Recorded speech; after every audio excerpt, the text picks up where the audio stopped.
Let's start with something simple. Right now, wherever you are, there's probably a light on somewhere nearby.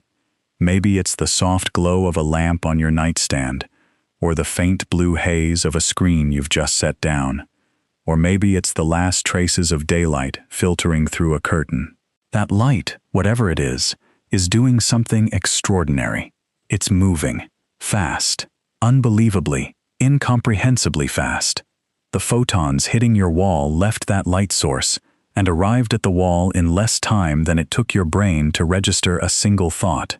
We're talking about something traveling at roughly 300 million meters per second. That's about 670 million miles per hour. If you could somehow ride a beam of light, you could circle the entire Earth more than 7 times in a single second. 7 laps around the planet in the time it takes to snap your fingers. And here's the thing, that speed, that particular number, isn't just fast. It's a wall, a cosmic speed limit. Nothing in the universe, no object, no signal, no piece of information can ever travel faster than that. Not a spaceship, not a particle, not even some hypothetical alien technology built by a civilization a billion years older than ours. The speed of light isn't just a property of light.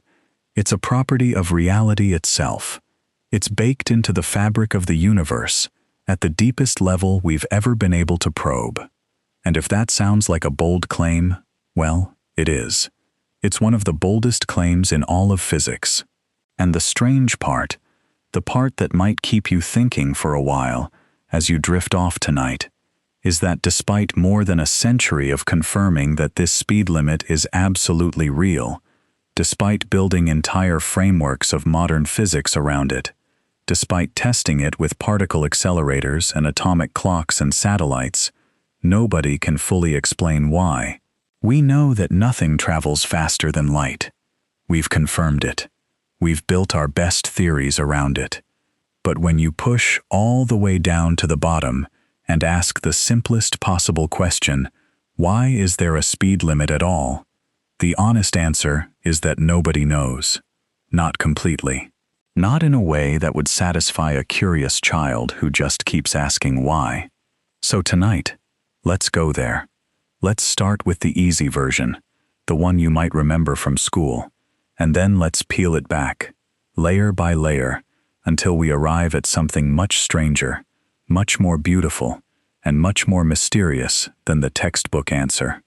And along the way, we'll meet some remarkable people, hear some incredible stories, and stumble into corners of physics where the ground gets soft and uncertain and thrilling.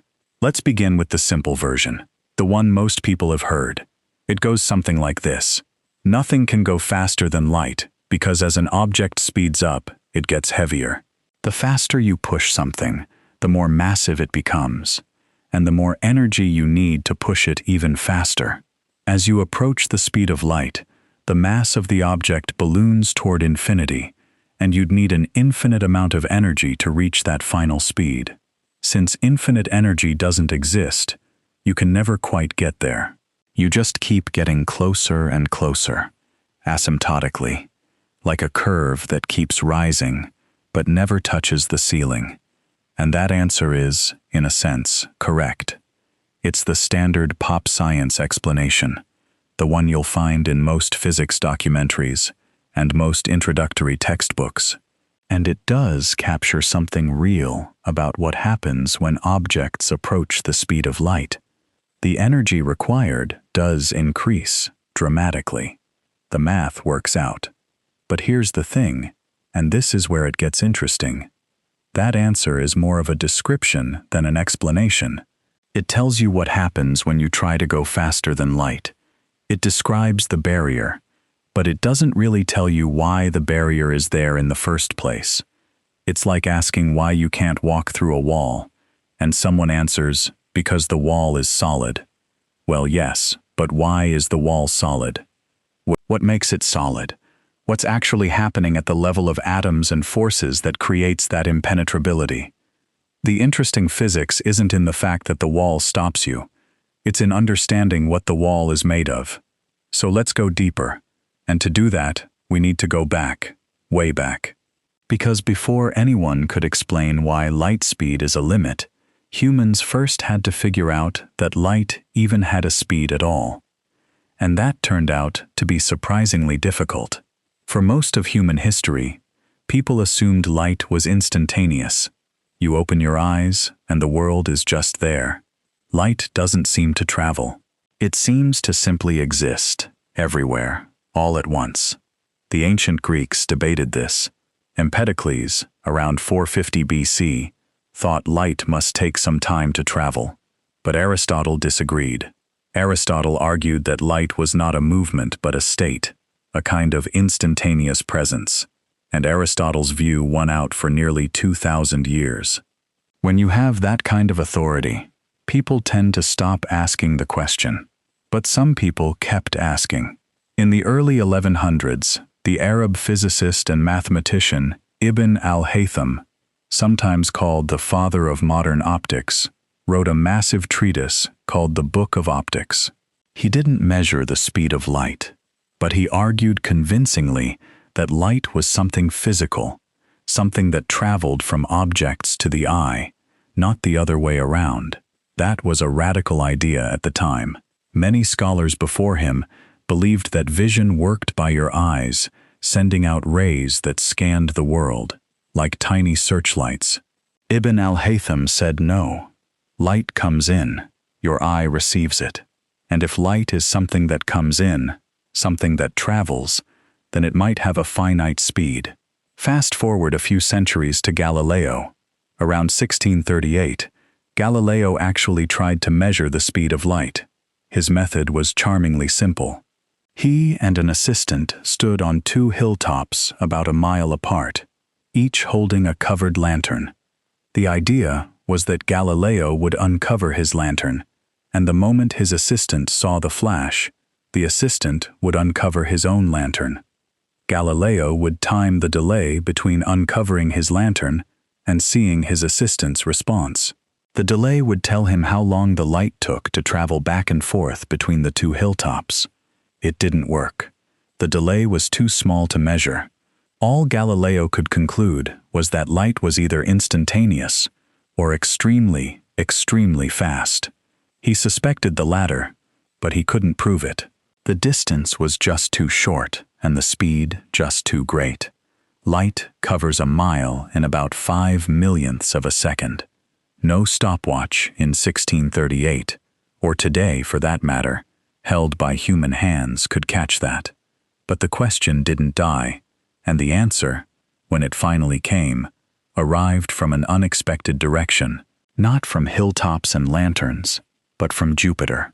In 1676, a Danish astronomer named Ole Romer was working at the Paris Observatory, carefully tracking the orbits of Jupiter's moons.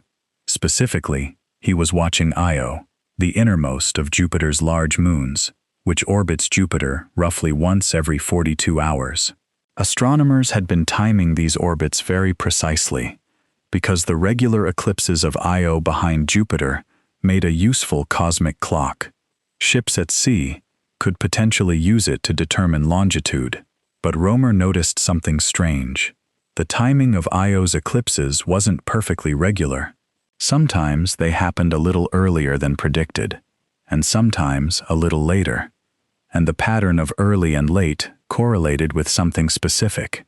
When Earth was closer to Jupiter in its orbit, the eclipses came a little early. When Earth was farther from Jupiter, they came a little late. Romer realized what was happening. The light carrying the image of Io's eclipse had to travel from Jupiter to Earth. When Earth was closer, that journey was shorter, and the light arrived sooner. When Earth was farther away, the light had to cross a greater distance, and it arrived later. The variation in timing wasn't because Io's orbit was irregular. It was because light took a finite time to cross the extra distance as Earth moved around the Sun.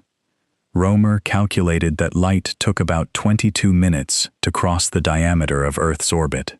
His number wasn't perfectly accurate. He was off by about a third, but the essential insight was correct and revolutionary. Light was not instantaneous. It had a speed, a very fast speed, but a finite one.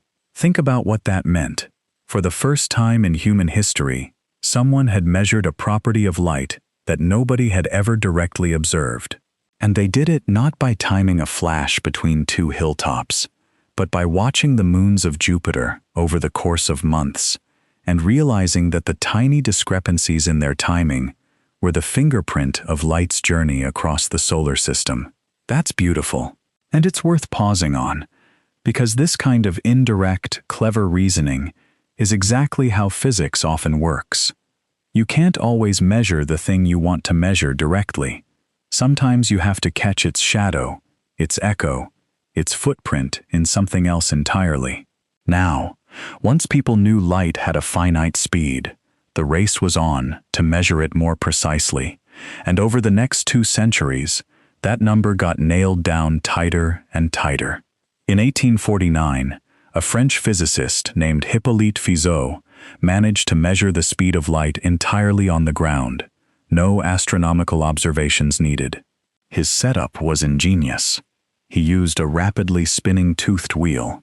A beam of light passed through a gap between 2 teeth, traveled about 8 kilometers to a mirror, bounced back, and returned to the wheel. If the wheel had rotated just enough during the light's round trip, the returning beam would be blocked by the next tooth. By measuring how fast the wheel had to spin to block the beam, Fizeau could calculate the speed of light. He got a value remarkably close to the modern one, about 313,000 kilometers per second. Not perfect, but astonishingly good for a tabletop experiment in 1849. A year later, Fizeau's rival Léon Foucault, the same Foucault who built the famous pendulum, improved on the measurement using a rotating mirror instead of a toothed wheel. His method was more precise, and it had an additional advantage. Foucault could measure the speed of light in different media, not just in air. And when he measured the speed of light in water, he found something crucial. Light was slower in water than in air. This was a key piece of evidence in the debate over whether light was a wave or a particle. Newton had predicted that light would be faster in water if it were made of particles. The wave theory predicted it would be slower. Foucault's measurement sided with the waves. Light was a wave, or at least, it behaved like one. But a wave in what? If light is a wave, what is it a wave of? Water waves are oscillations in water. Sound waves are oscillations in air. What was light oscillating in? This question haunted physics for decades. Most physicists assumed there had to be some medium, some invisible substance filling all of space, through which light waves propagated. They called it the luminiferous ether. The ether was supposed to be everywhere, perfectly transparent, impossibly rigid, yet somehow undetectable by any means other than its ability to carry light. It was a strange concept, but the alternative, that light was a wave in nothing, seemed even stranger. And then, along came James Clerk Maxwell, and everything changed. Maxwell was a Scottish physicist, and he was one of those rare figures in the history of science who fundamentally and permanently altered our understanding of the natural world. In the early 1860s, Maxwell published a set of equations describing the behavior of electric and magnetic fields.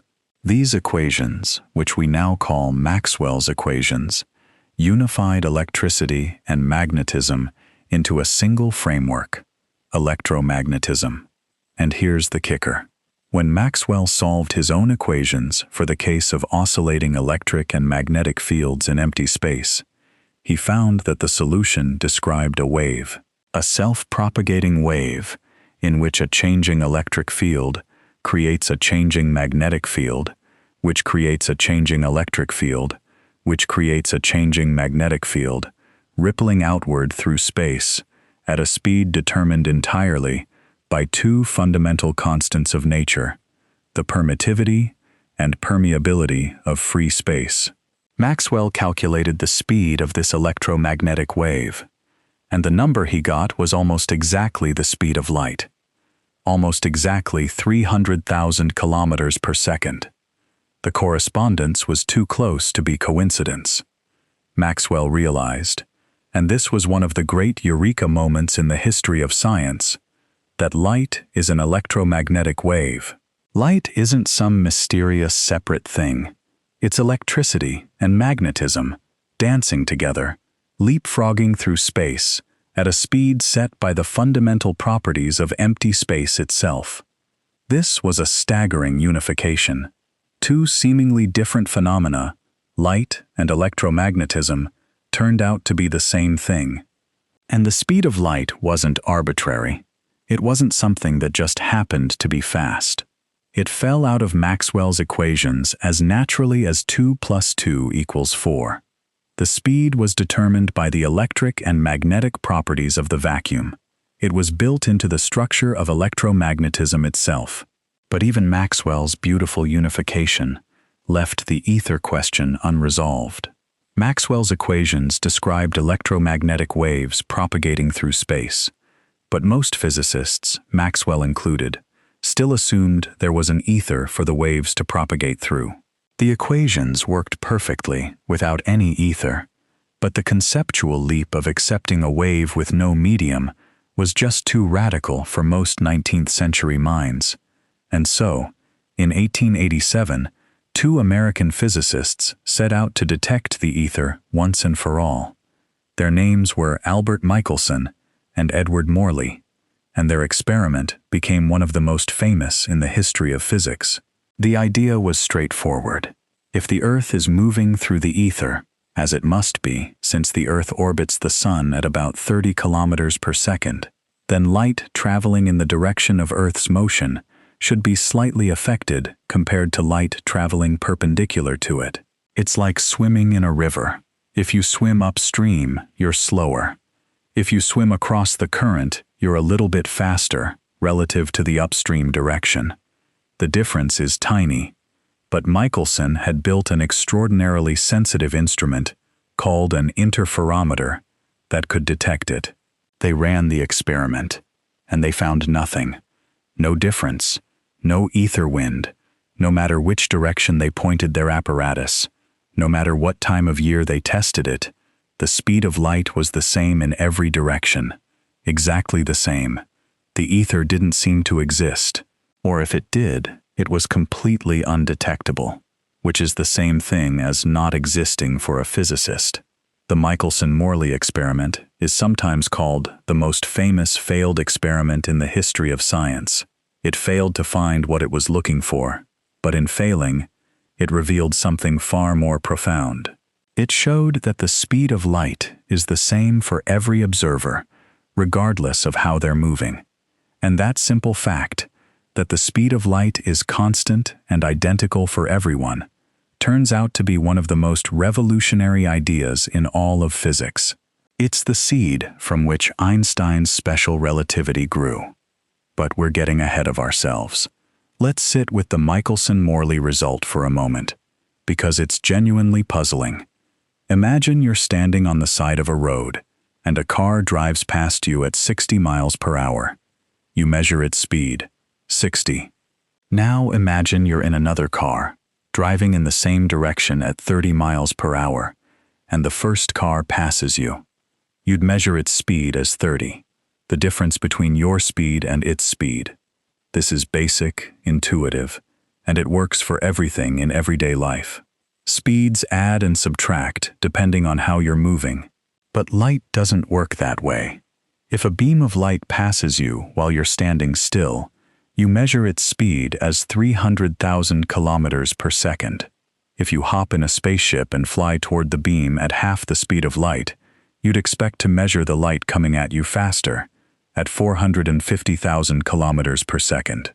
But you don't. You measure it at exactly 300,000, the same number. And if you turn around and fly away from the beam at half the speed of light, you'd expect the light to be catching up more slowly, at 150,000 kilometers per second. But no, still 300,000.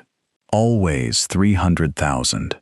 No matter how fast you're moving, No matter which direction, the speed of light is always the same. This is deeply, fundamentally weird. It violates every intuition you've ever had about how speeds work. And yet, it is one of the most well-confirmed facts in all of experimental physics. The speed of light is invariant. It's the same for everyone. And this is exactly where a young patent clerk in Bern, Switzerland, entered the picture and changed everything. Albert Einstein was 26 years old in 1905. He didn't have a university position. He hadn't published anything particularly remarkable. He worked at the Swiss Patent Office in Bern, reviewing technical applications for inventions. He spent his days examining other people's ideas about electrical devices and mechanical gadgets. It was steady work, not glamorous, and it left his evenings and weekends free. Those evenings and weekends are where the revolution happened. Einstein had been thinking about the speed of light since he was 16. As a teenager, he'd asked himself a deceptively simple question. What would it be like to ride alongside a beam of light? If you could somehow run fast enough to keep up with a light wave, what would you see? Would the light appear to freeze in place, like a surfer riding alongside a wave? Would you see a static electric and magnetic field, frozen in space, not oscillating, not propagating? Maxwell's equations didn't seem to allow that. A frozen electromagnetic wave didn't make physical sense. The equations demanded oscillation, demanded propagation. A beam of light that wasn't moving wasn't light at all. This thought experiment gnawed at Einstein for a decade, and in 1905, he published a paper that resolved it. The paper had a modest title, something about the electrodynamics of moving bodies.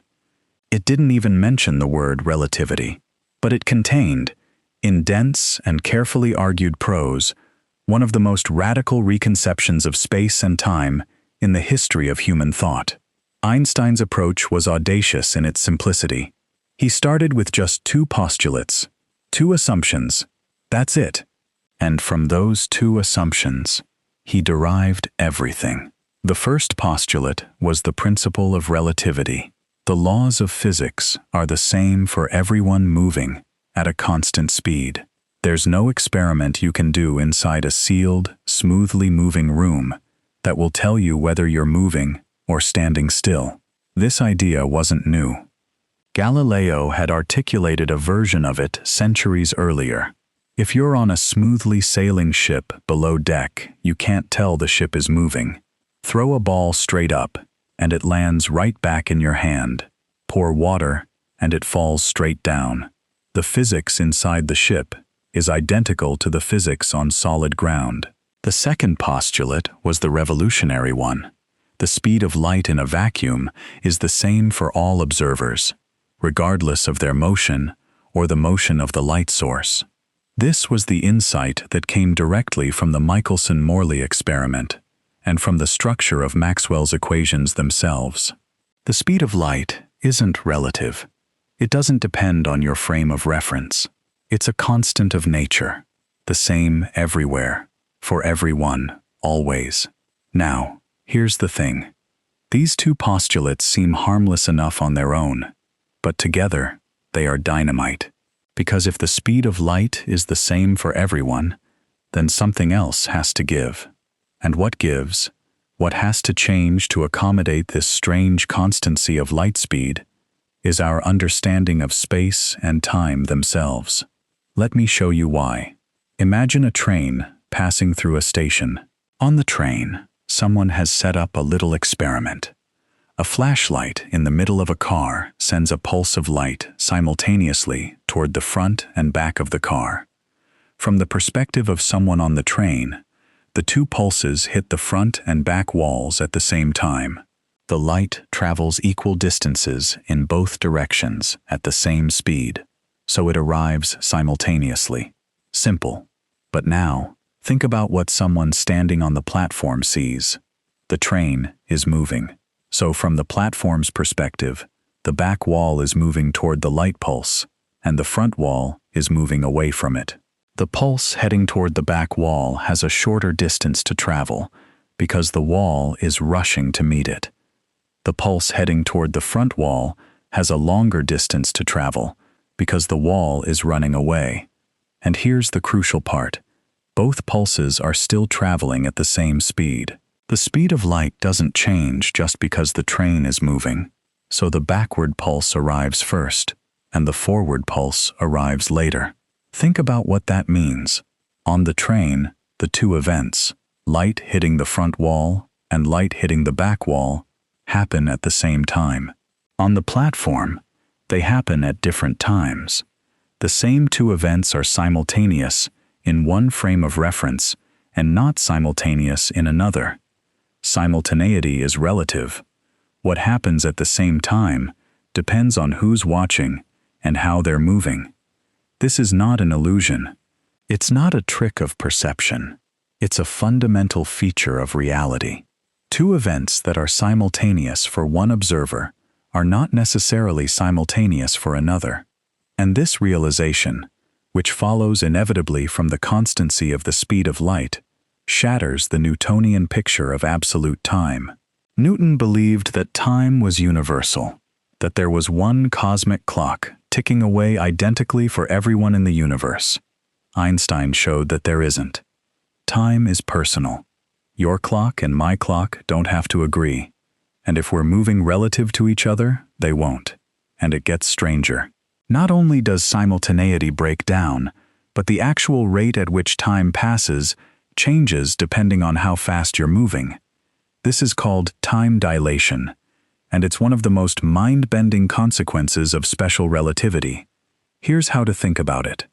Imagine a simple clock, the simplest clock you could possibly build. It's just a photon bouncing between two mirrors, one above the other. Every time the photon makes a round trip, that's one tick. For someone sitting next to this clock, the photon goes straight up and straight down, covering a fixed distance each tick. Now imagine this clock is on a spaceship, flying past you at high speed. You're watching from outside. The photon still bounces between the two mirrors, but now the clock is moving sideways while the photon bounces. So from your perspective, the photon isn't going straight up and down. It's tracing a zigzag path, a diagonal, and a diagonal path is longer than a straight up and down path. But the photon is still traveling at the speed of light, the same speed it always travels. If it has a longer path to cover at the same speed, it takes more time. The ticks of the moving clock are longer. The clock runs slower. And this isn't just about light clocks, it's about everything. Every process in the moving spaceship, every heartbeat, every chemical reaction, every thought, is governed by the same underlying physics. If the light clock runs slow, everything runs slow. Time itself, in the moving frame, genuinely passes more slowly. Let me put some numbers on this so you can feel the scale. At everyday speeds, the effect is minuscule. If you're driving on a highway at 100 kilometers per hour, your clock runs slower than a stationary clock by about 1 part in a trillion. Completely undetectable. But as you approach the speed of light, the effect becomes dramatic. At 90% of the speed of light, time for you passes at roughly half the rate of someone standing still. At 99%, it's about 7 times slower. At 99.9%, about 22 times slower. And as you approach the speed of light itself, time dilation skyrockets toward infinity. At the speed of light itself, time would stop entirely. And this isn't theoretical. It's been measured. In 1971, 2 physicists named Joseph Herfele and Richard Keating put extremely precise atomic clocks on commercial airplanes and flew them around the world, some going eastward and some going westward. When the clocks were brought back together and compared to reference clocks on the ground, they had drifted by exactly the amounts predicted by Einstein's theory. Nanoseconds of difference, tiny but real and exactly right. Time dilation is not a thought experiment. It happens. Every GPS satellite in orbit right now has to correct for it. The clocks on those satellites, moving at about 14,000 kilometers per hour relative to the ground, tick slightly slower than ground clocks due to their speed. Without correcting for this, GPS would accumulate errors of about 10 kilometers per day. Your phone would think you're in the wrong city. Special relativity isn't abstract. It's in your pocket. Now, time dilation is strange enough, but there's a companion effect that's equally strange: length contraction. Not only does time slow down for a moving object, but the object itself physically shortens in the direction of its motion. A spaceship flying past you at 90% of the speed of light would appear compressed, squished along its direction of travel, to about 44% of its rest length. A 100-meter ship would look like it's only about 44 meters long. And again, this isn't an optical illusion. The ship is genuinely shorter in your frame of reference. It's not that the ship looks shorter. It is shorter, in a very real physical sense, relative to you. These effects, time dilation and length contraction, are two sides of the same coin. They're both consequences of the fact that the speed of light is the same for everyone. And they're connected by a beautiful mathematical framework that Einstein's former professor, Hermann Minkowski, developed a few years after Einstein's 1905 paper. Minkowski had actually been Einstein's math teacher in Zurich, and by all accounts, he hadn't been particularly impressed with the young Einstein as a student. He later reportedly called Einstein a lazy dog. But when Minkowski read Einstein's relativity paper, he was stunned, and he realized that the mathematics of special relativity could be expressed in an elegant geometric form. Instead of thinking about space and time as separate things, Minkowski proposed that they were aspects of a single, unified entity, spacetime, four-dimensional spacetime, 3 dimensions of space, and 1 dimension of time, woven together into a single fabric. In Minkowski's picture, every event in the universe, everything that happens, is a point in this 4-dimensional spacetime. Your entire life is a curve through spacetime, a world line, stretching from the point where you were born to the point where you will die. And the speed of light plays a very specific role in this geometry. It defines the boundary between what can affect what. If you draw a map of spacetime with you at the center, the speed of light traces out a cone, called a light cone. Everything inside your future light cone is everything you could possibly reach or influence. Everything outside it is forever inaccessible to you, no matter what you do. The light cone is the boundary of causality. It separates the events that can be connected by cause and effect from those that can't. And here's where the speed limit starts to look different. In Newton's universe, there was no speed limit. You could, in principle, go as fast as you wanted. Space and time were separate, absolute, unchanging. You moved through space at some speed, and time ticked along independently. But in Minkowski's spacetime, space and time are intertwined, and this intertwining creates a geometry that naturally, inevitably, has a maximum speed. Think about it this way. In ordinary space, there's no maximum distance you can travel in a given time, because time and distance are independent things.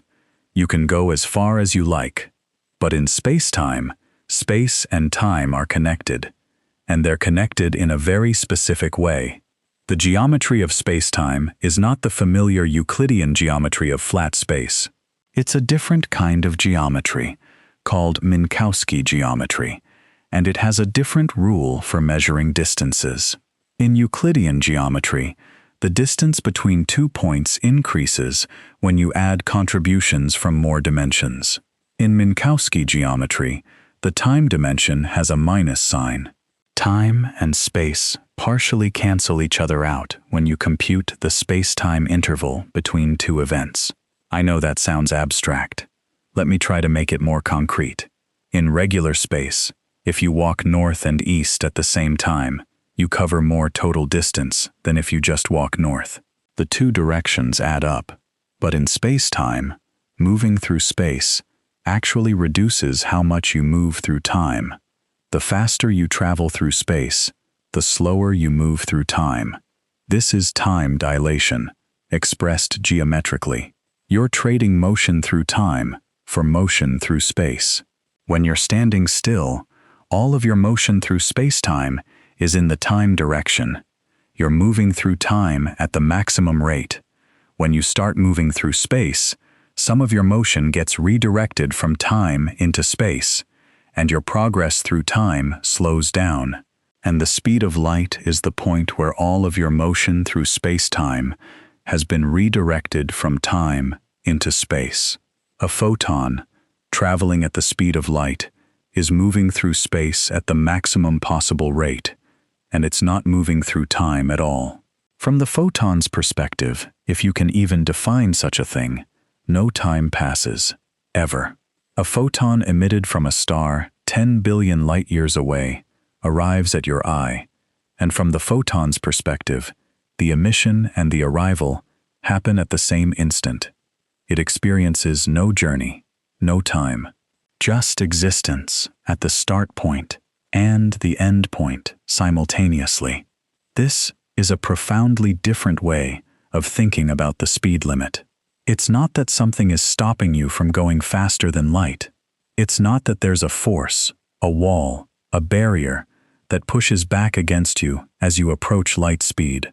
It's that the geometry of space-time simply doesn't have room for speeds beyond light. It would be like asking to go north of the North Pole. The question doesn't even make sense within the geometry. There is no direction that is more north than north, and there is no speed that is faster than light, because light speed represents the complete conversion of temporal motion into spatial motion. There's nothing left to convert.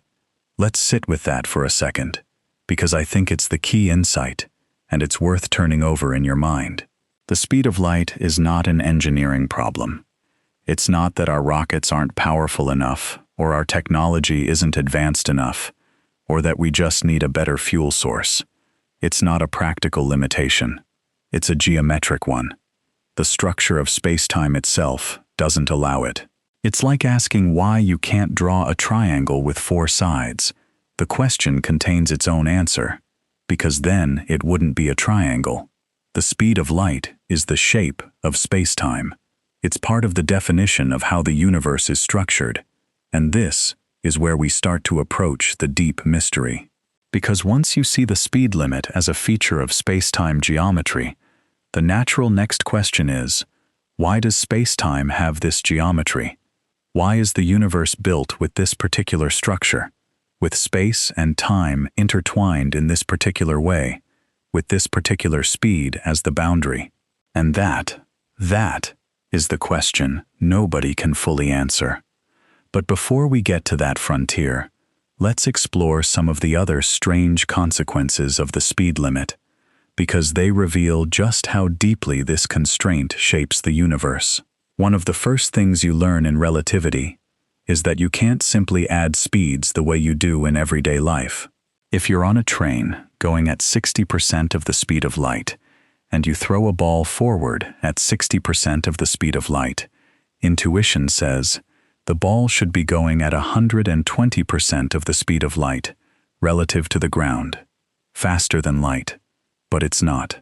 The actual formula for adding velocities in special relativity gives a result that's always less than the speed of light, no matter what speeds you start with. In this case, the ball would be going at about 88% of the speed of light relative to the ground, not 120%. The math conspires, beautifully and inevitably, to keep everything below the speed limit. The formula itself is elegant. To combine two velocities, you don't just add them, you add them and then divide by 1 plus the product of the two velocities, divided by the speed of light squared. That extra term in the denominator is tiny at everyday speeds, completely negligible. which is why simple addition works fine for cars and baseballs. But as the speeds get close to light speed, that denominator grows and pulls the result back down. It's as if the universe has a built-in correction factor that prevents anything from breaching the barrier. No matter how cleverly you try to combine speeds, the math always bends the result back below the speed of light.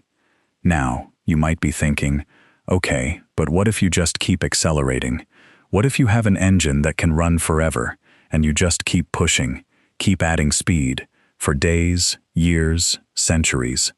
Surely if you accelerate at a comfortable 1g, the same acceleration you feel from gravity right now, for long enough, you'd eventually reach and surpass the speed of light? And the answer is no. But the reason is fascinating. You can absolutely keep accelerating at 1g forever, and you'll feel perfectly comfortable doing it. You'll feel a steady force pressing you into your seat, identical to standing on Earth. But an observer watching you from the outside will see something strange. They'll see you getting faster and faster, but the rate at which you gain speed, as measured by them, keeps diminishing. You asymptotically approach the speed of light but never reach it. From your perspective, you're steadily accelerating. From the outside perspective, your acceleration is producing less and less additional speed. The energy you're putting in is going less and less into speed, and more into something else. What is that something else? It's the energy associated with your motion, what physicists call kinetic energy, but in the relativistic regime, this energy manifests as what we loosely call increased relativistic mass. Now, I should be careful here, because the concept of relativistic mass is actually a bit of a pedagogical trap. Many physicists don't like the term. They argue, correctly, that an object's rest mass, its intrinsic mass, doesn't change no matter how fast it moves. What changes is the relationship between force and acceleration. In Newtonian physics, force equals mass times acceleration, a simple equation. Push something with a given force, and it accelerates at a rate inversely proportional to its mass. In special relativity, this relationship breaks down at high speeds. The same force produces less and less acceleration as the object approaches the speed of light. It's not that the mass is increasing. It's that the geometry of spacetime makes acceleration less effective at producing speed as you approach the limit. But whatever language you use to describe it, the physical effect is real. It takes ever-increasing amounts of energy to produce ever smaller increases in speed as you approach the speed of light. And the numbers are staggering. The Large Hadron Collider at CERN, the most powerful particle accelerator ever built, accelerates protons to about 99.999991% of the speed of light. That's 6 nines after the decimal point. To get those protons to that speed requires an enormous amount of energy. The energy of each proton at full speed is about 7,000 times its rest mass energy. 7,000 times the energy locked up in the proton just by virtue of existing. And all of that energy gets the proton to within a whisker of light speed, but not quite there, never there. You could build an accelerator the size of the solar system, the size of the galaxy, and you'd get closer, more nines after the decimal point, but you'd never reach the speed of light. The asymptote is absolute. And this brings us to one of the most famous equations in all of science, E equals mc squared. Einstein derived this equation from special relativity, and it tells you something extraordinary. Energy and mass are the same thing. They're interchangeable. They're two faces of a single underlying quantity.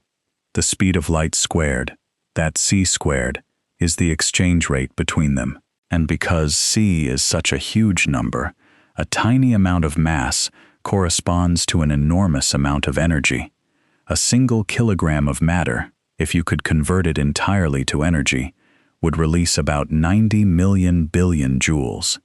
That's roughly the energy of a 20 megaton nuclear bomb, all from 1 kilogram. This equation is intimately connected to the speed limit. The reason nothing with mass can reach the speed of light is that doing so would require infinite energy.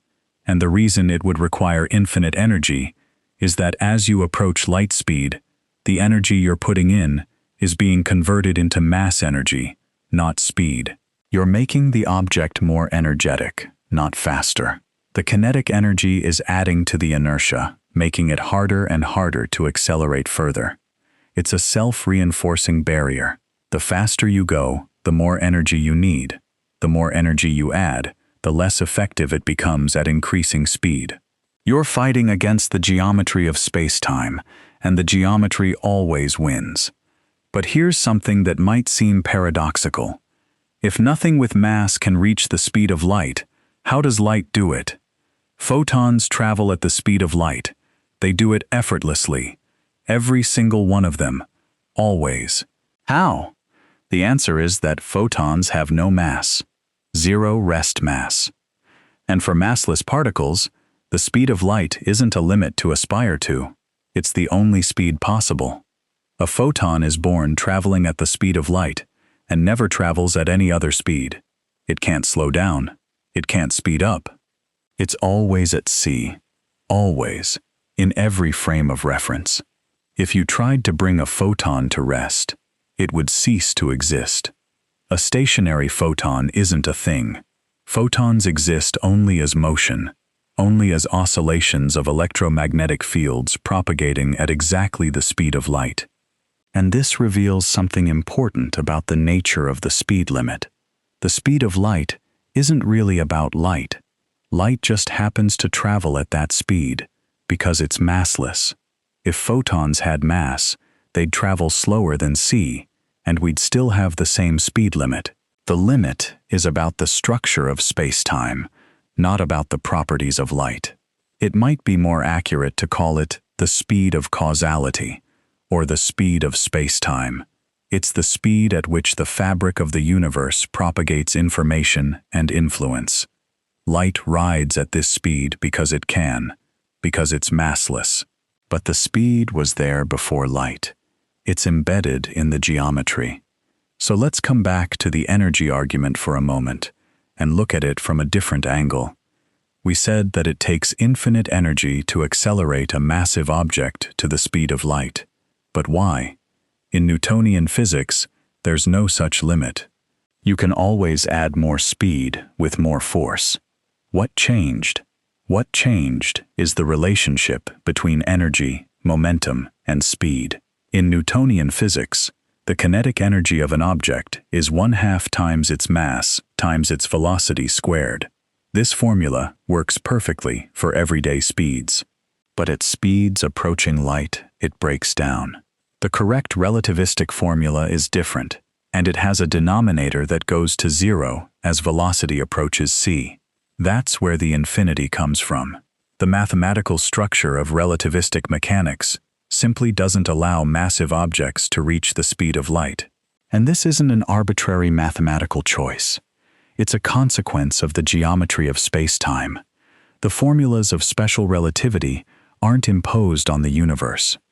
They arise from the fact that space-time has a particular geometric structure, a structure called Minkowski geometry, in which the speed of light is invariant. The math isn't the explanation. The math is a description of the geometry, and the geometry is the real thing. Now, let's take a detour, because one of the most common questions people ask about the speed of light is, what about things that seem to go faster? Aren't there examples in the universe of things traveling faster than light? And the answer is, it depends on what you mean. There are several phenomena that can appear to involve faster than light speeds, but none of them actually violate Einstein's speed limit. Let me walk you through the main ones, because they're fascinating, and they reveal important nuances about what the speed limit actually means. First, there's something called Cherenkov radiation. When a charged particle, like an electron, passes through a transparent medium, such as water or glass, it can actually travel faster than light travels in that medium. Now, light in water moves at about 75% of the speed of light in vacuum, so a very energetic electron can exceed that speed. When it does, it produces a beautiful blue glow, a kind of optical shock wave, analogous to a sonic boom, but with light instead of sound. This is Cherenkov radiation, and you can actually see it in the cooling pools of nuclear reactors, where spent fuel rods emit fast particles that glow blue as they rip through the water, faster than the water's own speed of light. But this doesn't violate Einstein's speed limit. The limit is about the speed of light in vacuum, not in a medium. In a medium like water or glass, light is effectively slowed down by its interactions with atoms. The particle is going faster than light in water, but slower than light in vacuum. The cosmic speed limit holds. Second, there's the expansion of the universe. Right now, galaxies very far from us are receding at speeds that exceed the speed of light. Not because they're moving through space faster than light, but because space itself is expanding, and the cumulative effect of that expansion over vast cosmic distances means that the total separation between us and distant galaxies is increasing faster than light could traverse it. This is happening right now. There are galaxies whose light will never reach us, no matter how long we wait, because the space between us is stretching faster than the light can cross it. Those galaxies have passed beyond our cosmic horizon, permanently inaccessible. But again, this doesn't violate the speed limit. The speed limit applies to objects moving through space, not to the expansion of space itself. Space can stretch as fast as it likes. It's not a thing moving through another thing. It's the fabric itself changing scale. The galaxies aren't racing through space faster than light. They're sitting more or less still, and the space between them is just growing. It's a subtle distinction, but it's crucial. Third, there's something called quantum entanglement, which Einstein himself called spooky action at a distance. When two particles are entangled, measuring one particle instantaneously affects the other, no matter how far apart they are. If you measure one entangled particle and find it spinning up, the other one is instantly spinning down, even if it's on the other side of the galaxy. This correlation is instantaneous, seemingly faster than light. But even this doesn't violate the speed limit, because you can't use entanglement to send information faster than light. The correlations are real, but they're random. When you measure your particle, you get a random result, up or down, with equal probability. The fact that the other particle now has the opposite spin doesn't help you send a message. There's no way to control or predict the outcome of your measurement, so there's no way to encode information in it. The correlation is there, but it can't be used for communication, and the speed limit is really about information, about cause and effect, about signals. If you can't send a message faster than light, the speed limit is intact. This distinction between apparent faster-than-light effects and actual faster-than-light information transfer is crucial, and it points to what the speed limit really protects: causality, the orderly sequence of cause and effect. Here's why causality matters so much, and why violating the speed limit would be so catastrophic for our understanding of the universe. In special relativity, if you could send a signal faster than light, you could, through a clever arrangement of moving observers, send a signal backward in time. This isn't science fiction. It's a straightforward consequence of the mathematics of special relativity. If faster-than-light communication were possible, time travel into the past would be possible. And time travel into the past creates logical paradoxes that seem to make the universe fundamentally inconsistent. The most famous is the grandfather paradox. If you could send information backward in time, You could, in principle, prevent your own birth. But if you were never born, you couldn't have sent the signal. But if you didn't send the signal, you would have been born. And so on, in an infinite loop of contradiction. The universe doesn't seem to allow this kind of logical inconsistency, and the way it prevents it, as far as we can tell, is by enforcing the speed of light as an absolute limit on the speed of information transfer. No faster than light signals means no backward in time signals, means no causal paradoxes. The speed of light isn't just a speed, it's the guardian of cause and effect, and this, I think, is one of the deepest reasons why the speed limit matters. It's not just about how fast things can go. It's about the logical structure of the universe. Without the speed limit, causality falls apart. Events could cause effects that precede them. The arrow of time would become meaningless. The universe would be, in a fundamental sense, incoherent. The speed of light is what keeps the story of the universe making sense. Every effect has a cause that precedes it. Every signal arrives after it was sent. Every event unfolds in an orderly sequence that respects the geometry of spacetime. And the geometry of spacetime has the speed of light written into it, like a law of logic. But now let's go further, because everything we've talked about so far, special relativity, time dilation, length contraction, the invariance of the speed of light, all of that was just the beginning. Einstein published his special theory of relativity in 1905, and it was revolutionary. But he knew it was incomplete. Special relativity dealt only with objects moving at constant speeds in straight lines. It said nothing about acceleration, and it said nothing about gravity. And Einstein sensed, with the deep physical intuition that made him who he was, that gravity and acceleration were connected in a way nobody had recognized. The insight came to him in what he later called the happiest thought of his life. It was 1907, and he was still working at the patent office. He imagined a person falling off the roof of a building. During the fall, the person would feel weightless. They wouldn't feel gravity at all. Every object falling alongside them would float as if gravity had been switched off. Einstein realized that this meant something profound. A person in free fall is physically equivalent to a person floating in deep space, far from any gravitational field.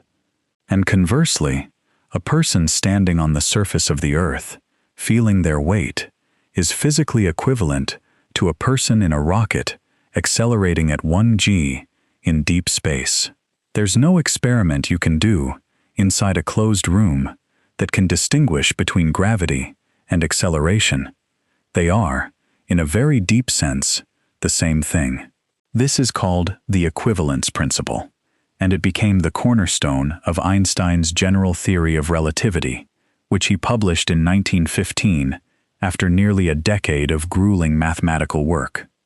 General relativity extended special relativity to include gravity, and it did so in the most astonishing way possible.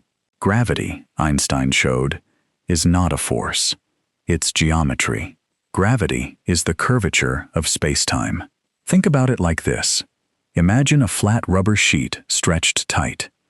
Place a heavy bowling ball in the center, and the sheet deforms, sags, curves around the ball. Now roll a marble across the sheet.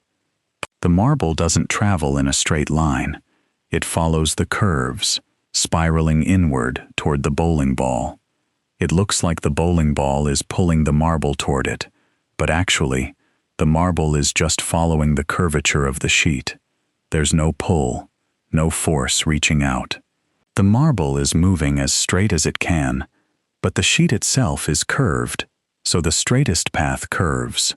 This is what gravity is. The sun doesn't reach out and pull the Earth toward it. The sun's mass curves the spacetime around it, and the Earth follows the straightest possible path through that curved spacetime. That path happens to be an ellipse, an orbit. The Earth is not being pulled. It's rolling along the curved fabric of the universe. And you, right now, lying wherever you are feeling the Earth's surface pushing up against you, preventing you from following your natural free-fall path through curved space-time. What you call your weight, that sensation of heaviness pressing you into the mattress, is not gravity pulling you down. It's the ground pushing you up. In general relativity, the person in free fall is the one moving naturally. You, sitting still on the surface, are the one being accelerated. Now, why am I telling you about general relativity in a story about the speed of light? Because general relativity deepens the speed limit in crucial ways. In special relativity, space-time is flat. The speed of light is the same everywhere, and the geometry is simple. In general relativity, space-time is curved, and the speed of light takes on a richer and subtler role.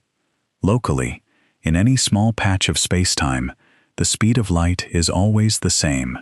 If you measure it right where you are, with instruments right next to you, you'll always get 300,000 kilometers per second. Always. This is a foundational principle.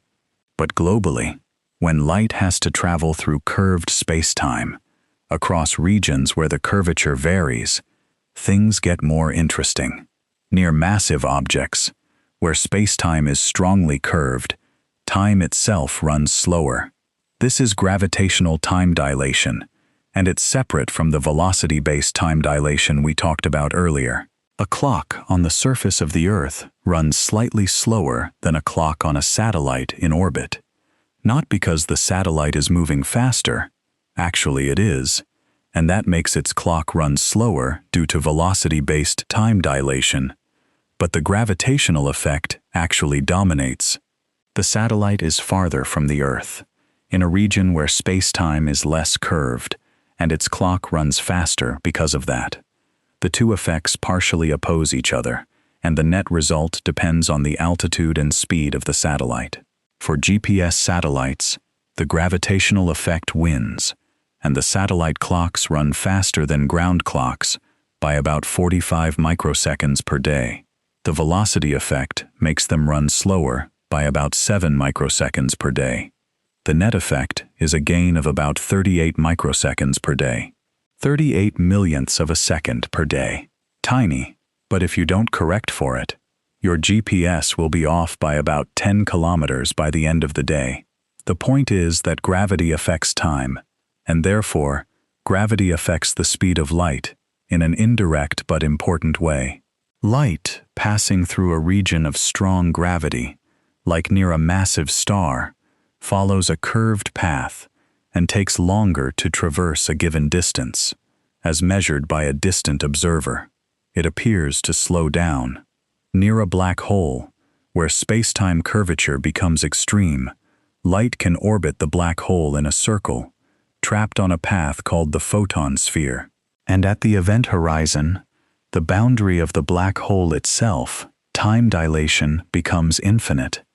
From the perspective of a distant observer, a photon approaching the event horizon takes literally forever to reach it. It never quite gets there. It redshifts, dims, and fades from view. From the photon's perspective, or from the perspective of someone falling in alongside it, the crossing happens in finite time, but from outside, it takes eternity. The speed of light, locally, is always c, but the curvature of space-time can warp what locally means in ways that are breathtaking. And this leads us to one of the most extreme objects in the universe, the black hole. A black hole is what happens when mass curves space-time so severely that nothing, not even light, can escape. The escape velocity at the event horizon equals the speed of light. And since nothing can go faster than light, nothing escapes. The black hole is a region of space-time that has disconnected itself from the rest of the universe. Information can fall in, but it can't get out. The speed of light, the cosmic speed limit, is what makes black holes black. Think about what that means. The same speed limit that prevents your spaceship from going too fast is also what creates the darkest, most mysterious objects in the cosmos. The speed of light doesn't just limit how fast things can move, it shapes the large-scale structure of the universe. It determines which parts of the universe can communicate with which other parts. It draws the boundary between the knowable and the unknowable. Now, let me take us in another direction for a while. Because the speed of light doesn't just appear in relativity, it shows up in an entirely different branch of physics, quantum mechanics. And the relationship between the speed of light and quantum mechanics is where some of the deepest and most unsolved questions in modern physics live. Quantum mechanics, as you may know, is the physics of the very small. It governs atoms, electrons, photons, quarks, all the fundamental building blocks of matter. And it is, to put it mildly, weird. In quantum mechanics, particles don't have definite positions until you measure them. They exist in superpositions, being in multiple states simultaneously, until an observation forces them to choose. They exhibit wave-particle duality, behaving like waves in some experiments and particles in others. They tunnel through barriers they shouldn't be able to cross. They entangle with each other in ways that seem to defy any local explanation. Quantum mechanics was developed in the 1920s and 1930s, primarily by a group of brilliant, quarrelsome physicists, including Niels Bohr, Werner Heisenberg, Erwin Schrödinger, Max Born, Paul Dirac, and Wolfgang Pauli. And from the very beginning, there was a tension between quantum mechanics and special relativity. Quantum mechanics, as originally formulated, was non-relativistic. It didn't account for the speed of light limit. It described particles moving at everyday speeds, not at speeds near c. And when physicists tried to combine quantum mechanics with special relativity, things got weird. Really weird. The first person to successfully merge quantum mechanics with special relativity was Paul Dirac in 1928. Dirac was a British physicist of extraordinary mathematical elegance, famous for his sparse, precise thinking and his intense social awkwardness. He wrote down an equation, now called the Dirac equation, that described the quantum behavior of electrons in a way that was fully consistent with special relativity. And the equation worked beautifully. It predicted the electron's magnetic moment with incredible accuracy. It explained the fine structure of atomic spectra. It was a masterpiece. But it also predicted something nobody expected. The Dirac equation had solutions corresponding to particles with negative energy, which didn't seem to make physical sense. Dirac puzzled over these solutions and eventually proposed that they corresponded to a new kind of particle, an electron with positive charge instead of negative charge. An anti-electron. Dirac predicted the existence of antimatter entirely from the mathematics of combining quantum mechanics with the speed of light. In 1932, 4 years after Dirac's prediction, Carl Anderson discovered the positron, the anti-electron, in cosmic ray experiments at Caltech. It was one of the greatest triumphs of theoretical physics. A particle predicted purely from the requirement that quantum mechanics be compatible with the speed of light, and then found in nature exactly as predicted. The speed of light didn't just limit how fast things could go. It demanded that antimatter exist. The cosmic speed limit reshaped our understanding of what matter itself is.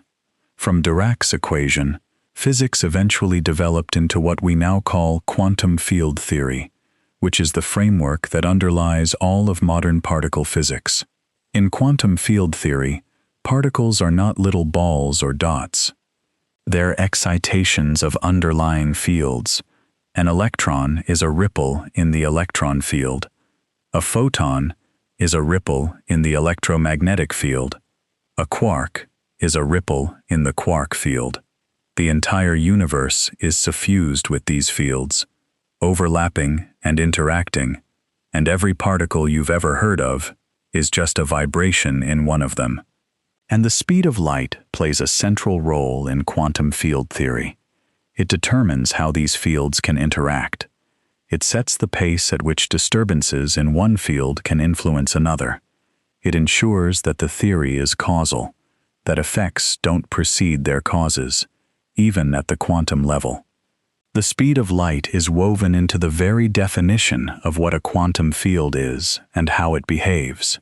One of the most successful quantum field theories is quantum electrodynamics, or QED, developed in the late 1940s by Richard Feynman, Julian Schwinger, and Shinichiro Tomonaga, each working more or less independently.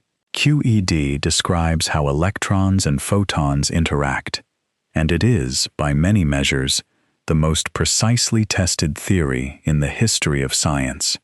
It predicts the magnetic moment of the electron to about 10 decimal places of accuracy.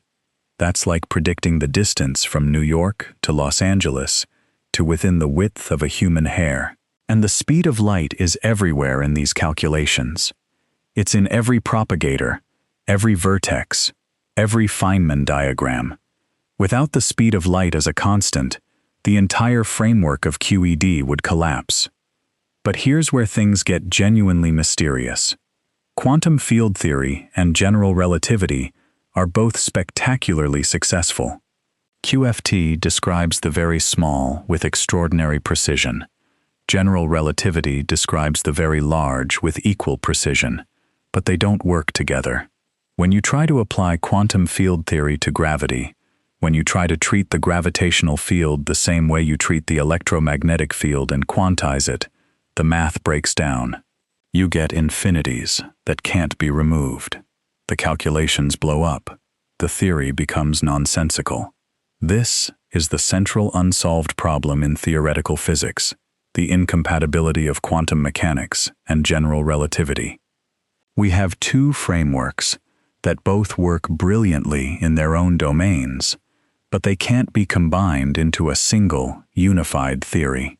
And the speed of light sits right at the heart of this incompatibility, because it plays a slightly different role in each theory. In special relativity and QFT, the speed of light is a fixed, constant feature of a flat background spacetime. In general relativity, spacetime itself is dynamic, curving and bending in response to matter and energy, and the speed of light is constant only locally, not globally. Reconciling these two pictures of the speed of light, one fixed and absolute, the other local and context-dependent, is part of what makes quantum gravity so difficult. Several approaches to quantum gravity have been proposed over the decades. String theory, the most famous, suggests that particles are not point-like but are tiny vibrating strings, and that the different particles correspond to different modes of vibration. Loop quantum gravity proposes that spacetime itself is quantized, made up of discrete loops or networks at the tiniest scales. Other approaches, like causal set theory or causal dynamical triangulations, try to build spacetime from scratch using fundamental building blocks and simple rules. And here's the thing. In many of these approaches, the speed of light isn't a fundamental constant at all. It's an emergent property. It arises from something deeper. In some versions of loop quantum gravity, spacetime at the Planck scale, the smallest possible scale, around 10 to the minus 35 meters, is a kind of foam, a seething, irregular structure that only looks smooth and continuous at larger scales.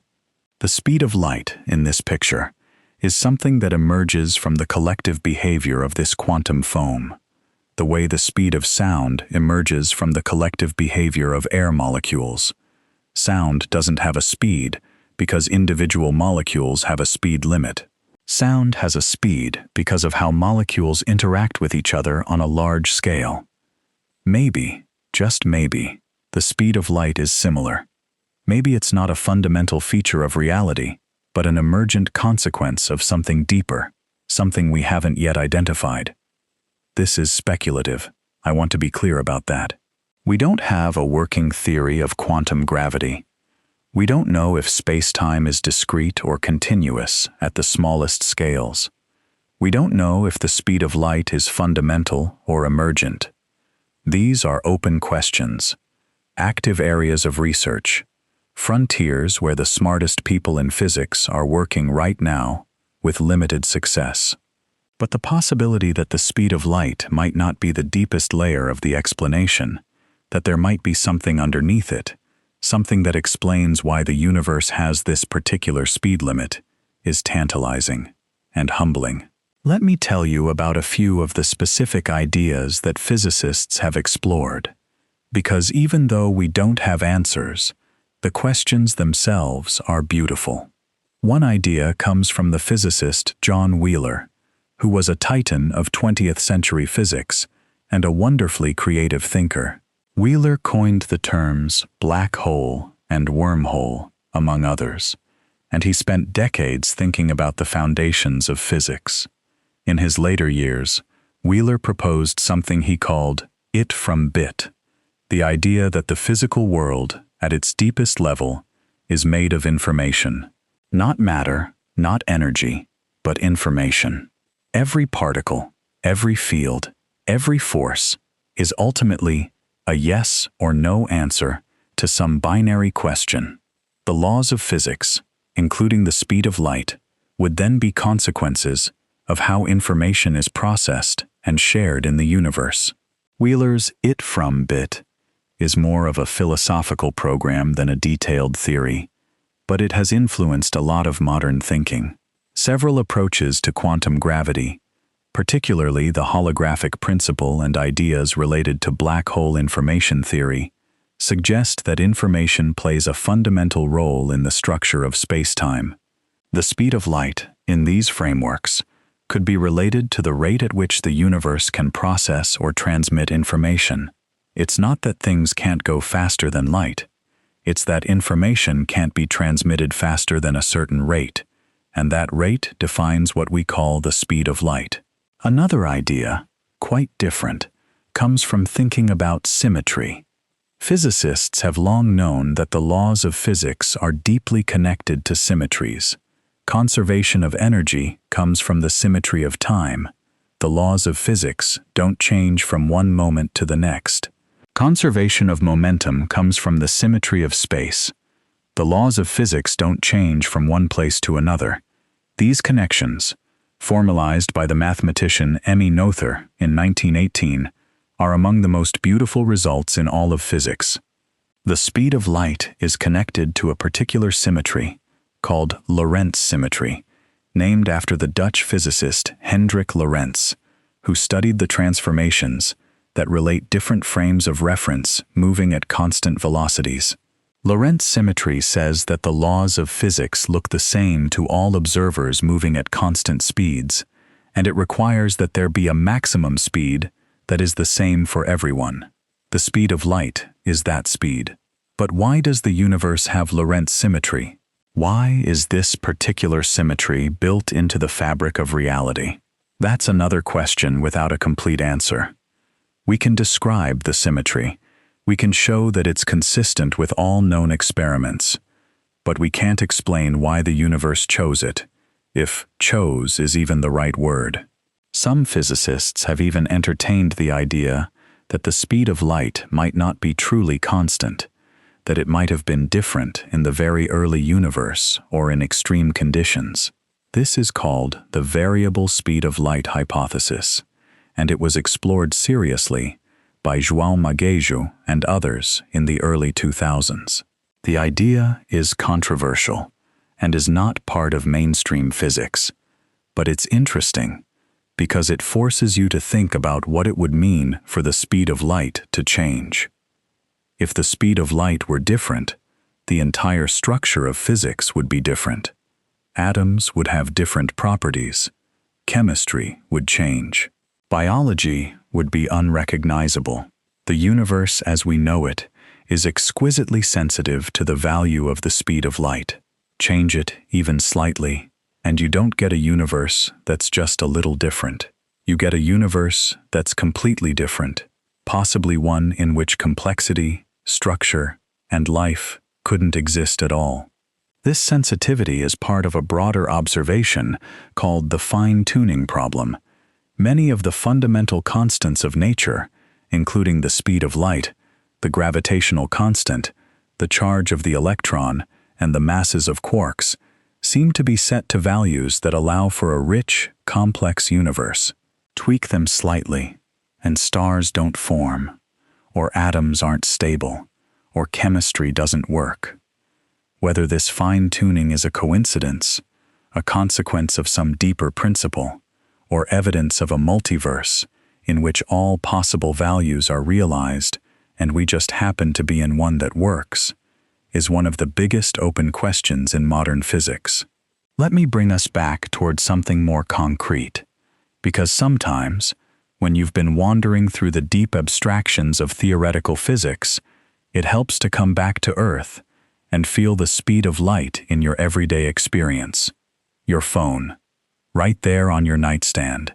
When you send a text message, the signal travels from your phone to a cell tower, then to a network of cables and routers, and eventually to your friend's phone. Much of that journey happens at or near the speed of light. An electrical signal in a copper wire travels at about 2/3 the speed of light. Light in a fiber optic cable travels at about 2/3 the speed of light too, slowed by the glass. If your friend is on the other side of the world, the signal covers about 20,000 kilometers, and it arrives in roughly 1/10 of a second. 1/10 of a second to traverse the planet. That's the speed of light at work in your daily life. Or consider the internet. When you stream a video from a server in another country, the data travels as pulses of light through fiber optic cables laid across ocean floors. The transatlantic cables between North America and Europe stretch about 6,000 kilometers, and a signal traverses them in about 30 milliseconds. 30 thousandths of a second. That tiny delay, that ping time, is the speed of light making itself felt. In competitive online gaming, players obsess over ping times of 20 or 30 milliseconds, because at those speeds, the finite speed of light is the bottleneck. No amount of engineering can make the signal arrive faster. The speed of light is the floor. Or look up. The light from the sun takes about 8 minutes and 20 seconds to reach Earth. So when you see the sun, you're seeing it as it was 8 minutes ago. If the sun vanished right now, you wouldn't know for 8 1/3 minutes. You'd still see it, still feel its warmth, still be held in its orbit, for 8 more minutes of blissful ignorance. That's not just poetic, that's physics. The speed of light means that everything you see, everything you observe, is in the past. The more distant the object, the further back in time you're looking. The moon, as it was about 1 1/3 seconds ago. Jupiter, as it was between 35 and 52 minutes ago, depending on where it is in its orbit. The nearest star, Proxima Centauri, as it was about 4 years and 3 months ago. The Andromeda Galaxy, as it was about 2.5 million years ago. The cosmic microwave background, the oldest light in the universe, as it was about 13.8 billion years ago. When you look at the night sky, you're looking at a time machine. Every point of light is a different moment in history. The speed of light turns the universe into a vast, layered archive of its own past, and you can read it. That's what telescopes do. They're time machines, looking deeper into the past by looking further into space. And here is something even more mind-bending. Because the universe is only 13.8 billion years old, and because light has a finite speed, there's a limit to how far we can see. The observable universe has a radius of about 46 billion light-years. Wait, that's more than 13.8 billion. How? Because the universe has been expanding since the Big Bang. The light we're seeing from the most distant objects left those objects 13.8 billion years ago. But in the meantime, those objects have been carried further away by the expansion of space.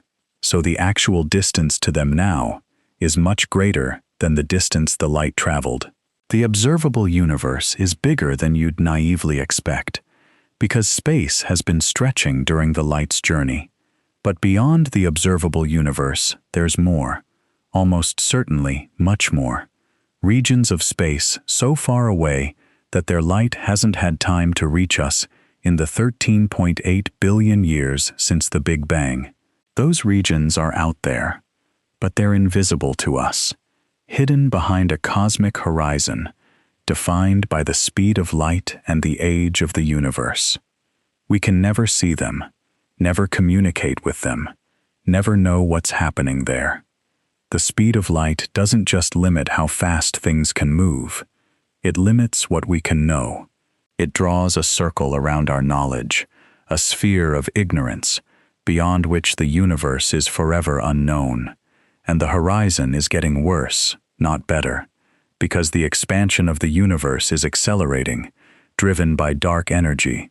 More and more galaxies are crossing beyond our horizon every year. The observable universe is slowly shrinking, in a sense, even as the total universe expands. In the very far future, trillions of years from now, observers in our galaxy will see only their own galaxy and a handful of close neighbors. Everything else will have been carried beyond the horizon by the expansion of space. They'll look up at a sky with far fewer galaxies than we see today, and they might conclude that their galaxy is all there is. The speed of light, combined with the expansion of space, will have hidden the evidence of the bigger universe. That's a haunting thought, isn't it? The speed of light, this constant that shapes everything we know, also shapes what we can never know. It protects causality. It creates black holes. It limits communication. It draws horizons. It's not just a number. It's the architecture of reality. Let's go back to the human story for a little while. Because the speed of light hasn't just shaped the universe. It's shaped the history of human thought and the lives of the people who figured it out. We talked about Einstein, and about Michelson and Morley, and about Maxwell, but there's one figure we haven't spent enough time with, and he deserves a proper visit. Hendrik Lorentz. Lorentz was a Dutch physicist, based in Leiden, and he was one of the great minds of the late 19th century. When the Michelson-Morley experiment came back with its null result, no ether wind detected, Lorentz was among those who tried hardest to save the ether. He proposed that objects moving through the ether physically contracted in the direction of their motion, and that clocks moving through the ether physically slowed down by exactly the right amounts to make the speed of light appear the same in all directions. These weren't ad hoc fixes. Lorentz derived them mathematically, and his transformations, the Lorentz transformations, are mathematically identical to the ones in Einstein's special relativity. So why do we give Einstein the credit? Because Lorentz and Einstein agreed on the math, but disagreed profoundly on what the math meant. Lorentz believed the ether was real. He believed length contraction and time dilation were physical effects caused by motion through the ether. The speed of light was constant because the ether conspired to hide itself, because objects physically shrank and clocks physically slowed in exactly the right way to make the ether undetectable. It was an explanation that saved the phenomena, but required an invisible, untestable substance and a series of coincidences that seemed too perfect to be real. Einstein took a different approach. He said, "Forget the ether. It's not needed. The speed of light is constant, not because some hidden medium is conspiring to make it look constant, but because it genuinely is constant. That's a fact about the universe, not a fact about the ether. And once you accept that the speed of light is truly, fundamentally constant, time dilation and length contraction follow inevitably. They're not caused by motion through a medium. They're caused by the structure of spacetime itself. The difference might seem subtle, but it's enormous. Lorentz's picture was a universe with absolute space and absolute time, in which moving objects happened to distort in ways that mimicked a universal speed limit. Einstein's picture was a universe in which space and time are relative, in which the speed limit is real and fundamental, and in which time dilation and length contraction are genuine features of reality, not artifacts of an undetectable ether. Einstein's picture was simpler, more elegant, and more powerful, and it turned out to be right. Lorentz, to his credit, eventually accepted Einstein's interpretation, though he never entirely abandoned his attachment to the ether. He and Einstein maintained a warm and respectful relationship throughout their lives. Einstein deeply admired Lorentz, calling him the most well-rounded and harmonious personality he had ever encountered. The story of Lorentz and Einstein is a reminder that in science, getting the right math isn't always enough. You also have to get the right interpretation. The same equations can mean very different things, and the meaning matters. Now, there's another figure whose story I want to tell, because it connects to the speed of light in a way that most people don't expect.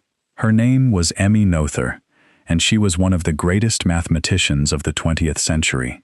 We mentioned her earlier in passing, in connection with the link between symmetry and conservation laws. But she deserves much more than a passing mention. Noether was born in Germany in 1882. She faced enormous barriers as a woman in academia. She wasn't allowed to officially enroll at the University of Erlangen. She could only audit classes. When she eventually earned her doctorate, she couldn't get a paid academic position. She worked for years without a salary, teaching under the name of a male colleague. Even after she proved the theorem that bears her name, one of the most important results in mathematical physics, she was denied a proper professorship for years. The faculty at the University of Göttingen argued that it would be inappropriate for a woman to teach male students. David Hilbert, one of the greatest mathematicians of the era and a supporter of Noether's, reportedly responded, "I do not see that the sex of the candidate is an argument against her admission. After all, we are a university, not a bathhouse." Noether's theorem, published in 1918, states that every continuous symmetry of a physical system corresponds to a conserved quantity. Time symmetry gives conservation of energy. Spatial symmetry gives conservation of momentum. Rotational symmetry gives conservation of angular momentum. The theorem is breathtaking in its generality and its beauty, and it underpins virtually all of modern physics. And here's the connection to the speed of light. The invariance of the speed of light is a symmetry. It's the symmetry of Lorentz transformations, the symmetry that says the laws of physics look the same to all observers in uniform motion. Noether's theorem tells us that this symmetry must correspond to conserved quantities, and it does. The conservation laws of relativistic physics, including the conservation of the four momentum, which combines energy and momentum into a single relativistic object, are direct consequences of Lorentz symmetry. The speed of light, through its connection to this symmetry, is woven into the conservation laws that govern every interaction in the universe. Noether fled Germany in 1933 when the Nazis came to power. She was Jewish, and like many Jewish academics, she was expelled from her position. She came to America, to Bryn Mawr College, where she continued to do brilliant work. She died in 1935, at the age of 53, from complications following surgery. Einstein wrote in her obituary that she was the most significant creative mathematical genius thus far produced since the higher education of women began. She never received the recognition she deserved in her lifetime, but her theorem stands as one of the permanent monuments of mathematical physics. Now, let's return to the deep question we've been circling around. Why is there a speed limit? We've seen that the speed of light emerges naturally from Maxwell's equations. We've seen that it's built into the geometry of Minkowski spacetime. We've seen that it's connected to the preservation of causality. We've seen that it's tied to Lorentz symmetry and, through Noether's theorem, to the conservation laws of physics. We've seen that it plays a central role in both general relativity and quantum field theory. But none of these observations answer the truly deep question: why does the universe have this structure in the first place? It's a bit like asking why water flows downhill. You can explain it in terms of gravity, and you can explain gravity in terms of spacetime curvature, and you can explain spacetime curvature in terms of the distribution of mass and energy. But at each level, you're explaining one thing in terms of another thing, pushing the question back a step. Eventually, you hit a wall. You arrive at a feature of the universe that seems to be fundamental, not derivable from anything deeper. And you have to simply say, this is how things are. The speed of light might be one of those bedrock features. It might be that the universe has Lorentz symmetry and therefore has a maximum speed, and that's just a brute fact, like the existence of space and time themselves. There might not be a reason for it, any more than there's a reason for the number of spatial dimensions being 3. It's just the architecture of this particular universe. Or the speed of light might be emergent, arising from something deeper that we haven't yet discovered. Some physicists, as we discussed, think that space-time itself might be made of more fundamental ingredients, information, or quantum entanglement, or causal relationships, and the speed of light might be a consequence of how those ingredients fit together. This is exciting because it holds out the possibility that the speed of light isn't the end of the explanation. There might be another level below it, a level where the question, why is there a speed limit, has an actual, satisfying answer. But we don't have that answer yet, and we might not have it for a very long time. Let me tell you about one more idea, because it's one of my favorites, and it captures the depth of the mystery beautifully. It comes from a line of thinking about the nature of space-time itself. In the early 21st century, several physicists, most notably Juan Maldacena and Leonard Susskind, developed a remarkable correspondence between gravity and quantum mechanics. It's called the AD-SCFT correspondence, and without getting into the technical details, which are formidable, the essential idea is this: a theory of gravity in a certain kind of space-time is mathematically equivalent to a quantum field theory on the boundary of that space-time. The physics in the bulk, the interior of the space, with its curved geometry and gravitational dynamics, can be completely described by a theory living on the boundary, with no gravity at all, like a hologram. This holographic principle suggests that space-time, including its geometry, its curvature, and its causal structure, might not be fundamental. It might emerge from quantum entanglement in the boundary theory, and if space-time is emergent, then the speed of light, which is a property of space-time geometry, is also emergent. It arises from the patterns of entanglement that give rise to space-time in the first place. In 2013, Maldacena and Susskind proposed a conjecture they called ER equals EPR, connecting Einstein-Rosen bridges, which are wormholes in spacetime, with Einstein-Podolsky-Rosen pairs, which are entangled quantum particles. The idea, which is still speculative but deeply influential, is that quantum entanglement and the geometry of spacetime are two descriptions of the same underlying reality. Entangled particles are connected by tiny wormholes. Spacetime is stitched together by entanglement. If this is right, and I want to emphasize the if, then the speed of light, the causal structure of spacetime, and the very fabric of reality might all be consequences of quantum information and entanglement. The speed limit wouldn't be a law imposed on the universe from outside. It would be a property that emerges from the way quantum information organizes itself. The universe would be, at its deepest level, a quantum computer, and the speed of light would be a consequence of its architecture. This is, of course, wildly speculative, but it gives you a sense of where the frontier of physics is right now. The question of why nothing can travel faster than light is not a closed question. It's an open one, actively being investigated by some of the best minds in physics. And the answers, when they come, might reshape our understanding of reality as profoundly as Einstein reshaped Newton's. Let's take a breath here. We've gone deep tonight.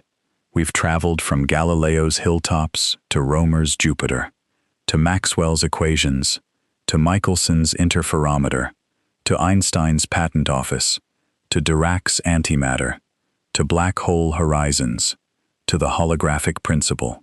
We've covered a lot of ground, and if you've drifted off and back a few times, that's perfectly fine. That's how this is supposed to work. Let's slow down a bit and revisit some of the key ideas, coming at them from a slightly different angle. The speed of light, 300,000 kilometers per second, is a number that shows up everywhere in physics. In Maxwell's equations, as the speed of electromagnetic waves.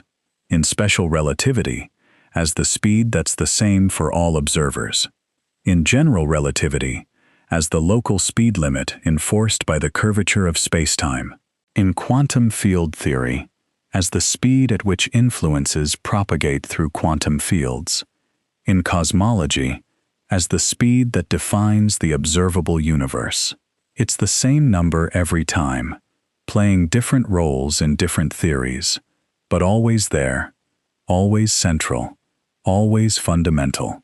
And the more you think about it, the more you realize that the speed of light is not really about light at all. If we lived in a universe without photons, without electromagnetism, without Maxwell's equations, we would still have the speed limit, because the speed limit is about space-time, not about light. It's about the geometry of the universe, the structure that determines what can cause what can influence what can communicate with what. Light happens to travel at this speed because it's massless, but the speed was there, embedded in the structure of space-time, before there was any light to travel at it. So perhaps we should stop calling it the speed of light.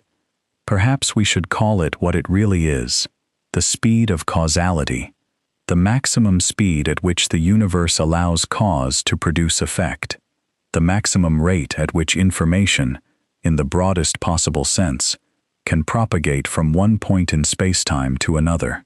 And when you put it that way, the question changes. It's not, why can't things go faster than light? It's, why does the universe have a maximum speed of causation? And that, I think you'll agree, feels like a deeper, more fundamental, more mysterious question. It's not about particles or photons or rockets. It's about the basic logical structure of reality. Why is there a maximum rate at which things can happen? Why can't the universe process information arbitrarily fast? Why is there a speed at all? These are questions we don't have answers to, but they're the kind of questions that physics, at its best, eventually answers. 100 years ago, nobody knew why atoms were stable, why the spectrum of hydrogen had specific lines, why matter came in discrete chunks. Those questions seemed equally mysterious, equally fundamental. And then quantum mechanics came along and explained them all. Perhaps, someday, a new framework will come along and explain why the universe has a speed limit. Perhaps it will be some version of quantum gravity, or some framework we can't yet imagine. Or perhaps the speed limit will turn out to be truly fundamental, an axiom of the universe that admits no deeper explanation. Either way, the journey of understanding is far from over. And there's something beautiful about that, something comforting even. The universe still has secrets. It hasn't given everything up. There are questions worth asking that don't yet have answers, and the asking itself is part of what makes us human. Now, before we start winding down, I want to address something that might be nagging at you. We've talked a lot about why the speed limit exists and what it means, but we haven't talked much about what it feels like, subjectively, to approach it. And that's a fascinating thought experiment, because the answer is nothing. It feels like nothing. If you were in a spaceship accelerating toward the speed of light, you would feel perfectly normal. Assuming the acceleration is smooth and constant, you'd feel a steady push, identical to gravity. You could eat dinner, read a book, have a conversation. Nothing inside your ship would seem unusual. Your clocks would tick normally. Your heartbeat would be normal. The light inside your cabin would bounce around at 300,000 kilometers per second, same as always. From your perspective, absolutely nothing changes as you approach the speed of light. The strangeness is entirely in what other people see when they watch you. They see your clock slowing down, your ship contracting, your mass effectively increasing. But you don't experience any of that. You experience normal physics, normal time, normal space. The speed of light isn't something you bump into, like a wall. You never reach it. You never feel it approaching. You just keep accelerating, feeling perfectly fine, while the universe around you gets stranger and stranger. And what does the universe look like from inside that speeding ship? This is where things get really interesting. As you approach the speed of light, the light coming from stars ahead of you gets blue shifted, squeezed to shorter and shorter wavelengths. The stars ahead get brighter and bluer. Meanwhile, the light from stars behind you gets red shifted, stretched to longer wavelengths. The stars behind you get dimmer and redder. At very high speeds, all the starlight in the sky seems to concentrate into a brilliant blinding point directly ahead of you, a phenomenon called relativistic aberration. The universe appears to contract in front of you and expand behind you. You're looking through a cosmic lens shaped by your own motion. At the same time, distances in the direction you're traveling are length contracted. A journey to a star 10 light-years away might take only a year of your subjective time if you're going fast enough. The distance shrinks. From the perspective of someone watching you from Earth, the journey still takes just over 10 years. But from your perspective, the distance itself is compressed, and you cross it in much less time. This is one of the genuine practical consequences of special relativity for hypothetical interstellar travelers. You can, in principle, cross enormous distances within a human lifetime, from the traveler's perspective, if you can get fast enough. The catch is that everyone you left behind ages normally. If you travel to a star 10 light-years away at very high speed, spend some time there, and come back, you might have aged only a few years. But everyone on Earth has aged 20 or more years. Your friends are older. Your children have grown up. The world has moved on without you. This is the famous twin paradox, and it's not really a paradox at all. It's a straightforward consequence of time dilation. The twin who traveled aged less because they moved through space at high speed, trading temporal motion for spatial motion. The twin who stayed home moved mostly through time, aging normally. When they reunite, they've experienced different amounts of time, and neither one is wrong. They simply took different paths through space-time, and different paths have different lengths. It's a poignant idea, when you think about it. The speed of light imposes a kind of cosmic loneliness on any hypothetical interstellar civilization. You can travel to distant stars, in principle, but you can never come home to the world you left. Time moves on. People age. Civilizations change. The speed of light doesn't just limit how fast you can go, it limits how connected you can be. It isolates eras from each other. It makes the universe vast, not just in space, but in time. And it means that traveling through one necessarily means losing the other. There's a related concept that I find deeply moving, and it's worth mentioning here because it connects the speed of light to something very human. It's called the cosmic horizon, and we touched on it earlier, but let me bring it back now with a slightly different emphasis. The cosmic horizon is the boundary beyond which the universe is forever invisible to us. It's defined by the speed of light and the age of the universe. Anything beyond that boundary has never had time to send light to us. We can never see it, never detect it, never learn anything about it. And because the expansion of the universe is accelerating, the horizon is shrinking. More and more of the universe is passing beyond it every day. Galaxies that are visible to us now will, in the far future, redshift beyond detection and disappear from our sky. In a sense, the speed of light gives us a window onto the universe, but it's a window that's slowly closing. The universe is sharing less and less of itself with us over time. The speed of light opened the window by making the universe visible at all, and the expansion of the universe is closing it by pushing things beyond our reach. And yet, here we are, in what might be a cosmically privileged era. Right now, in this epoch, we can see far enough to know that the universe is vast, to detect the cosmic microwave background, to observe billions of galaxies, to piece together the story of the Big Bang. Future civilizations, trillions of years from now, might not have access to any of that evidence. They might look up at a nearly empty sky and have no way of knowing that the universe was once full of galaxies. The speed of light is giving us a gift right now, a window into cosmic history that won't always be open. I think that's remarkable, and I think it's a fitting thought to hold as we start to wind down tonight. So let me bring us full circle. We started with a simple question: why can't anything travel faster than light? And I gave you the simple answer first. Because as things speed up, they get harder and harder to accelerate, and reaching the speed of light would require infinite energy. That's true as far as it goes.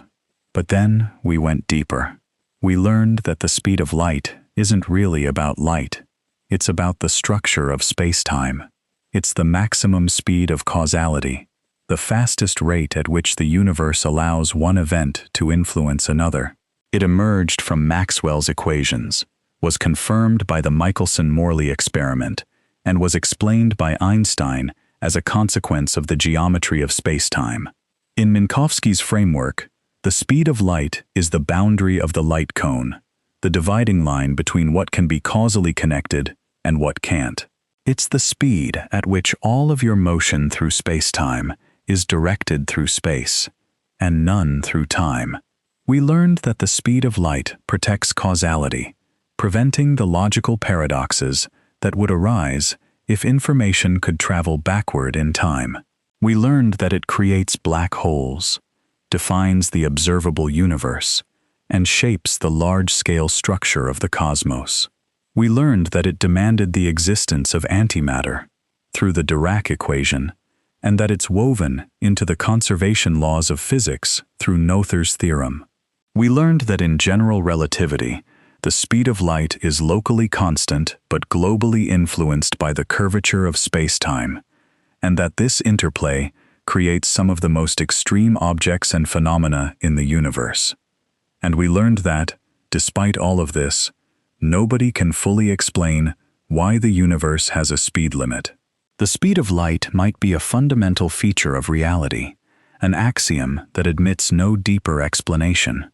Or it might be emergent, arising from quantum information, entanglement, or some as yet unknown framework that describes the deepest structure of the universe.